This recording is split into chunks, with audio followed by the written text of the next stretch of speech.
I dok je Tamara Zupčić još 2007. i 2008. godine obilježila dječje skijanje, osvojivši prestižna međunarodna dječja natjecanja poput Val d'Isera, Pinokija, Pokala Loke i talijanskog trofeja Topolino, 2 godine stariji Filip nešto je kasnije krenuo sa zapaženijim rezultatima. Filipu je ona jako velika podrška, najveći navijač, isto ga zna i kritizirati, ali sve u svemu najvažnije je to kad ima podrška. Pa proskijao je sa 3 godine u Nasfeldu na obiteljskom skijanju sa mamom i poslije u školi skijanja. Nemam skijaškog uzora, nego, ne znam, težim više tome da uspijem svoje skijanje usavršiti jer mislim da je to ključ. Ne gledati druge i pokušati se skijati kao neko drugi, već usavršiti svoj stil i svoje skijanje. Ja mislim da je to najbolje da se tako može postići nešto.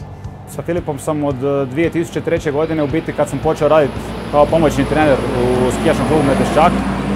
Nakon toga smo zajedno prešli u skijaški klub Končar, da bi onda od 2008. godine u biti počeo raditi s njim u reprezentaciji u Hrvatskom skijaškom savezu, nakon što je on ušao u juniorsko skijanje kad je završio sa dječjim skijanjem.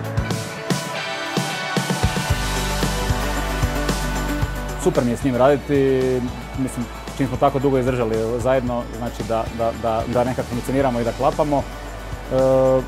Pa kao skijaš i kao čovjek, prije svega bi istaknuo njegovu upornost, užasno je uporan i dosljedan onome što radi i mislim da je to njegova najveća vrlina i najveća prednost zbog čega je došao do ovih rezultata.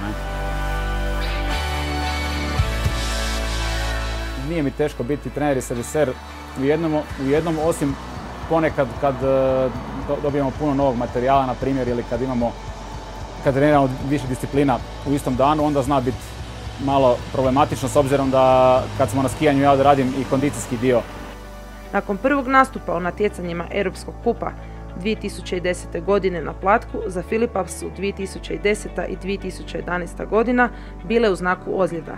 Zbog puknuća ligamenata lijevog ramena, Filip je 2 puta bio operiran te je bio potpuno spreman za start u svjetskom kupu tek u Seldenu 2012. godine. Nakon oporavka bilo je potrebno samo 8 startova u veleslalomu svjetskog kupa ne bi li Filip ušao među najboljih 30. Bilo je to u Oreu ove sezone, a samo tjedan dana kasnije Filip je zabljesnuo i na jednoj od najtežih veleslalomskih staza u svjetskom kupu na Grand Rizi u Alta Badiji gdje je završio 7. Odličnom prvom vožnjom pokazuje kvalitetu i zavidnu tehniku nad drugim vremenom druge vožnje u kojoj je za 30 stotinki bio brži od Marcela Hirschera, konačno je potvrdio kvalitetu i hladnu glavu onda kada je najvažnije. Alta Badija nam je došla kao jedna od najrespektabilnijih staza. Filipu vrlo draga i rado ju je vozio zbog toga što je izuzetno teška, strma, grbava i tak što on voli. I da smo očekivali nešto više od dobrog ulaska u 30, što znači dobar da uđemo i da na kraju bude u nekakvih između 20. i 30. bili bi svi jako zadovoljni i presretni. A ovo kad je napravio, sami velite, ne? Taj put je bilo stvarno čudo.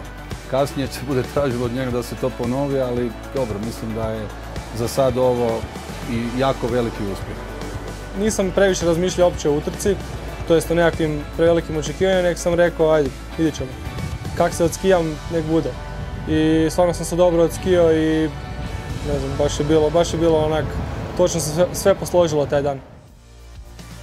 Jako sam zadovoljan sa rezultatima ove sezone. Ova sezona je stvarno iznad svih očekivanja. Napravio sam stvarno vrhunske rezultate, top 15 slalom i top 10 veleslalom i jako sam zadovoljan s tim. Ove sezone su me malo iznenadili rezultati, mislim da su bili tako dobri. Očekivali smo i vjerovali smo da može koji puta ući u 30, kako i u slalomu, tako i u veleslalomu.